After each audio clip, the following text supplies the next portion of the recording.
Hello everyone, welcome to Biostrong channel. आज हम पढ़ेंगे कंपोनेंट्स ऑफ इनेट इम्यूनिटी। पिछले लेक्चर में हमने स्टार्ट किया था इम्यूनोलॉजी। ये जो कोर्स है इसमें हमने पिछले लेक्चर में पढ़ा था innate immunity and acquired immunity में डिफरेंसेस, और फर्दर कुछ और पॉइंट्स पढ़े थे, तो जिसका लिंक आपको डिस्क्रिप्शन में मिल जाएगा। अगर जिसने नहीं देखा तो वो वहाँ जाके वीडियो देख सकता है। तो आइए स्टार्ट करते हैं components of innate immunity. Innate immunity के कंपोनेंट्स होते हैं 4 components. First is physical barriers, second is chemical mediator, third cellular defences, and fourth inflammatory barriers. These all are the components of innate immunity. Physical barriers, physical barriers में कौन कौन से आते हैं, कौन कौन सी एग्जांपल्स आएंगी। फिजिकल बैरियर्स होते कौन कौन से, जैसे स्किन है, म्यूकस मेम्ब्रेन है, जैसे रेस्पिरेटरी ट्रैक्ट की, गैस्ट्रो इंटेस्टाइनल ट्रैक्ट की, ईयर्स है, सीबेशियस सिक्रीशंस है। These all are the physical barriers.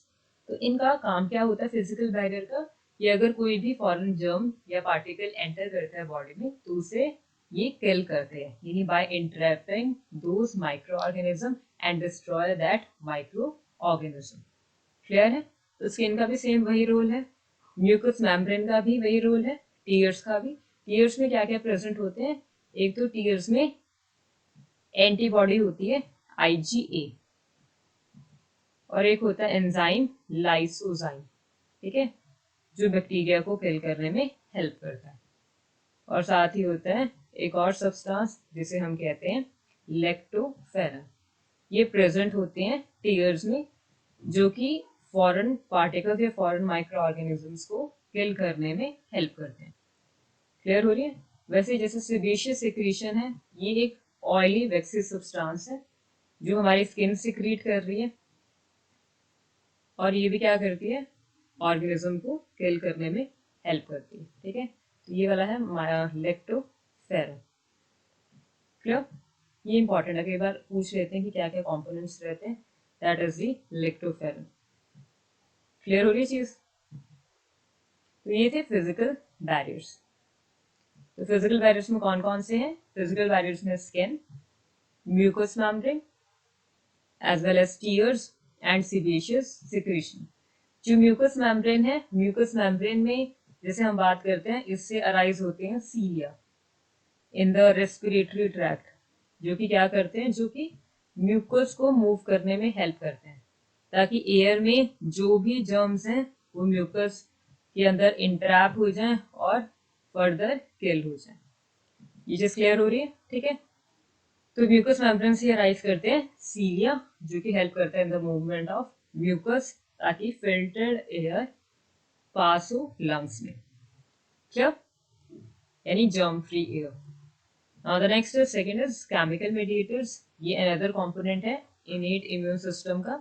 Chemical mediators में कौन कौन सी चीजें include हैं? First is complement proteins, second is cytokines, third is pattern recognition molecules, and fourth is acute phase proteins. Complement proteins के बारे में हम पढ़ेंगे। ये जो complement proteins होते हैं ये liver प्रोड्यूस करता है, और इसका नाम ही कॉम्प्लीमेंट क्यों है? बिकॉज जैसे एंटीबॉडीज का एक्शन रहता है वैसे कॉम्प्लीमेंट का एक्शन रहता है। ठीक है, यानी ये जो भी फॉरेन जर्म है उसकी मेम्ब्रेन को टारगेट करता है और उसे डिस्ट्रॉय करने में हेल्प करता है, यानी किल करता है उस फॉरेन जर्म को। ये चीज क्लियर है? तो कॉम्प्लीमेंट प्रोटीन्स होते कितने कॉम्प्लीमेंट सिस्टम में? 30 होते हैं, 30 सेरम प्रोटीन्स, जो कि पूरा कॉम्प्लीमेंट सिस्टम में प्रेजेंट होता है। और कौन इन्हें प्रोड्यूस कर रहा है? लिवर प्रोड्यूस कर रहा है। इनका एक्शन क्या है? ये सेल मेम्ब्रेन को टारगेट कर रहे हैं और उसे डिस्ट्रॉय करने में हेल्प कर रहे हैं। The second is cytokine. Cytokines जो होते हैं इनका मॉलिक्यूलर वेट कम होता है, they have the low molecular weight, और ये दोनों रिस्पॉन्सेस को इस्टेब्लिश करने में रिस्पॉन्सिबल होते हैं। कौन से दोनों responses? Innate as well as the acquired immune response. Clear हो रही है ये चीज? तो साइटोकाइंस के एग्जांपल्स हैं जैसे इंटरफेरॉन्स होते हैं। ठीक है, इंटरफेरॉन्स होते हैं कि जब भी कोई वायरल इन्फेक्शन होता है तो ये एंटी वायरल प्रोटीन्स की तरह एक्ट करते हैं, यानी उस वायरस इन्फेक्शन से सेल को प्रोटेक्ट करते हैं। ये चीज क्लियर है? यानी अगर एक को वायरस इन्फेक्शन हो गया तो वो सेल किल हो जाएगा और ये फर्दर स्प्रेड नहीं होने देते उस वायरस इन्फेक्शन को। That is the interferons. Second है कीमोकाइंस, वो भी साइटोकाइन का ही पार्ट है, वो भी साइटोकाइन के आप एग्जाम्पल ले सकते हैं।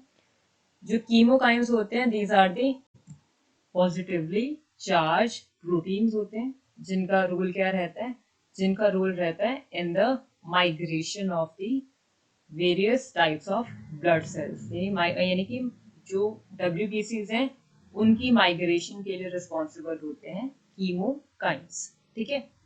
Now the third one is pattern recognition molecule.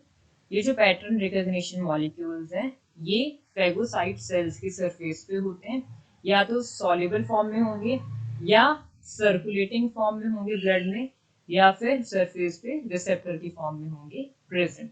कौन चीज? Pattern recognition molecules.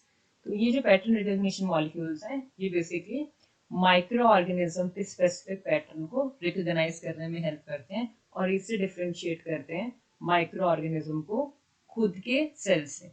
ठीक है, ये कि खुद की बॉडी का कोई कंपोनेंट तो नहीं।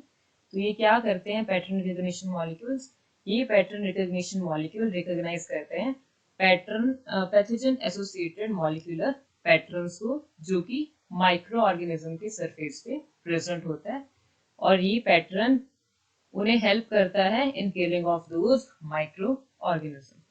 एग्जाम्पल है इन पैटर्न रिकॉग्निशन मॉलिक्यूल्स की, जैसे कि MBL है, मेनूज बाइंडिंग लेक्टिन, CRP होता है C reactive protein, and TLR होता है टोल लाइक रिसेप्टर। तो जो MBL और CRP है ये होते हैं सॉल्युबल मॉलिक्यूल्स, और जो TLR है ये रिसेप्टर की फॉर्म में, यानी सिग्नलिंग रिसेप्टर की फॉर्म में प्रेजेंट होता है। Now the next is acute phase proteins. Acute phase proteins liver secrete करता है, और जैसे कि पैटर्न रिकॉग्निशन मॉलिक्यूल्स में जैसे हमने पढ़ा CRP सी रिएक्टिव प्रोटीन, तो ये एक्यूट फेज प्रोटीन की तरह भी रोल प्ले करता है, एज वेल एज SAPA है सीरम एमाइलॉइड प्रोटीन A। ये दोनों ही क्या है? एक्यूट फेज प्रोटीन, जो कि लिवर प्रोड्यूस कर रहा है, और ये क्या करते हैं? ये कॉम्प्लीमेंट सिस्टम की एक्टिवेशन के लिए रिस्पॉन्सिबल है, क्योंकि जब कॉम्प्लीमेंट सिस्टम एक्टिवेट होगा तो फर्दर माइक्रो ऑर्गेनिज्म की किलिंग के लिए रिस्पॉन्सिबल होगा। ये चीज क्लियर है? तो ये सारे थे हमारे chemical mediators. Now the next is cellular defences. Cellular defences में हम सेल्स के बारे में पढ़ेंगे। अब जो सेल्स हम पढ़ेंगे उसमें ये सारे के सारे क्या हैं? फेगोसाइटिक सेल, जो कि फेगोसाइटोसिस परफॉर्म करते हैं। तो कौन कौन से होते हैं phagocytic cells? Neutrophils, macrophages, monocytes and dendritic cells. These all are the phagocytic cells. ठीक है, तो phagocytosis होता है क्या? That is the engulfment of foreign organism by a cell, by these phagocytic cells. That is the process of phagocytosis. ये चीज clear हो रही है? अब इस फेगोसाइटोसिस के प्रोसेस को कौन इनहेंस करते हैं? ऑप्सोनिन इनहेंस करते हैं। ऑप्सोनिन बेसिकली क्या होते हैं? ये एंटीबॉडीज होती हैं या फिर बहुत से सीरम के कंपोनेंट्स। ठीक है, तो दीज आर द एंटीबॉडीज या फिर वेरियस सीरम कंपोनेंट्स। तो ये किसमें रिस्पॉन्सिबल होते हैं? ये फेगोसाइटोसिस को प्रमोट करने के लिए या इनहेंस करने के लिए रिस्पॉन्सिबल है। तो जिस जो प्रोसेस होता है, the process of enhancement of phagocytosis, that is called the opsonisation. ये चीज क्लियर हो रही है? तो फेगोसाइटोसिस में किस तरह से फेगोसाइटोसिस परफॉर्म हो रहा है? तो जैसे ये डायग्राम है, ये फेगोसाइटिक सेल है। ठीक है, ये जो रेड कलर का आपको शो हो रहा है ये क्या है? ये फॉरेन पार्टिकल है, सपोज आप ये बैक्टीरिया मान लो। तो जैसे ही फेगोसाइटिक सेल इसे एंगल्फ करेगा तो फर्दर ये इंट्रैप हो जाएगा इन फेगोजोम। किसमें इंट्रैप हो जाएगा? फेगोजोम में। तो क्या बोलेंगे इसे? फेगोजोम। और फर्दर इस फेगोजोम के साथ कौन कंबाइन करेगा? लाइसोसोम। तो जो बनेगा वो क्या होगा? फेगोलाइसोसोम।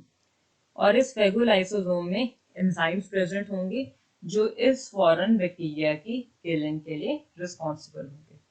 तो जो किलिंग करके जो ब्रेक डाउन प्रोडक्ट है वो दूसरी साइड से सेल से बाहर निकल जाएगी। ये चीज क्लियर है? तो इस तरह से क्या होता है, इस तरह से फेगोसाइटोसिस परफॉर्म होता है। अब इसके अंदर जो किलिंग हो रही है किसमें, फेगोलाइसोसोम में। ये जो किलिंग है ये दो तरह की होती है, ऑक्सीजन डिपेंडेंट भी हो सकती है या फिर ऑक्सीजन इंडिपेंडेंट किलिंग मैकेनिज्म भी होता है। ऑक्सीजन डिपेंडेंट किलिंग मैकेनिज्म में रेस्पिरेटरी बर्स्ट होता है, यानी ऑक्सीजन की प्रेजेंस में लार्ज अमाउंट ऑफ जो टॉक्सिक स्पीशीज हैं उनकी प्रोडक्शन होती है, रेडिकल्स की प्रोडक्शन होती है। तो कौन से होते हैं वो intermediates, reactive oxygen intermediates and reactive nitrogen intermediates. इनके बारे में हम पहले भी पढ़ चुके हैं जब हमने सेल बायो का किया था एंटीऑक्सीडेंट्स।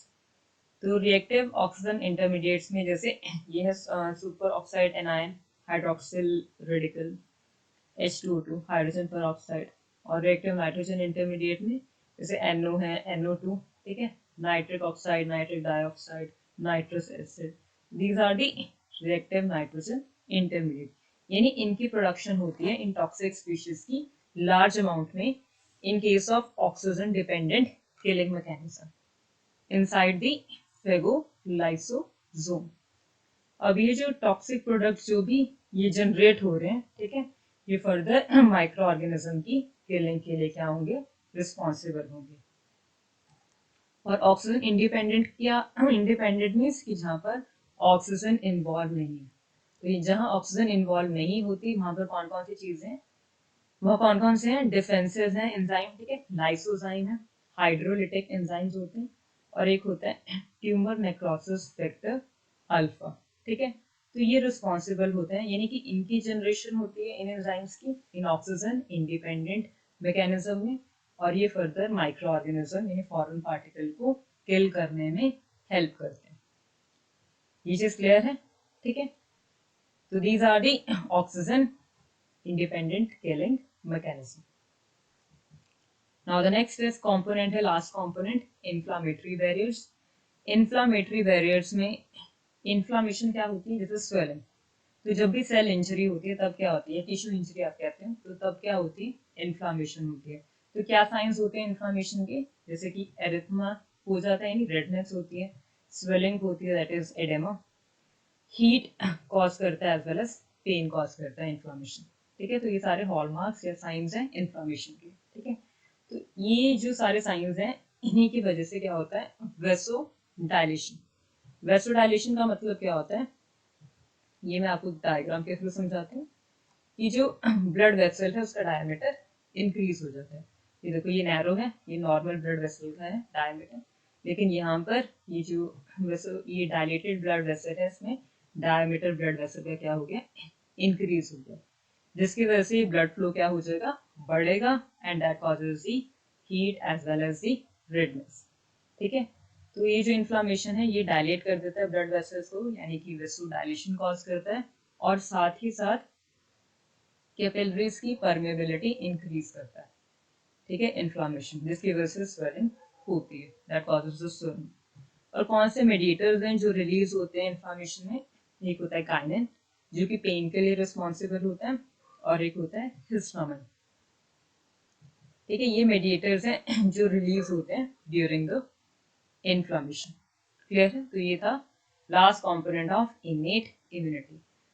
तो कौन कौन से 4 मेजर कंपोनेंट्स हैं, तो आपको याद होंगे कौन कौन से कंपोनेंट्स हैं। फर्स्ट इज फिजिकल बैरियर्स, ठीक है। सेकंड कौन से है, फर्स्ट इज फिजिकल बैरियर्स जो तुम्हारे सेकंड है that is the chemical mediators, third is inflammatory barriers and fourth is cellular defenses। तो ये थे हमारे आज के कुछ important points regarding the components of innate immunity. तो अगर आपको आज का लेक्चर अच्छा लगा हो तो इसे लाइक कीजिए, शेयर कीजिए एंड चैनल को सब्सक्राइब करना ना भूलिए। Thank you.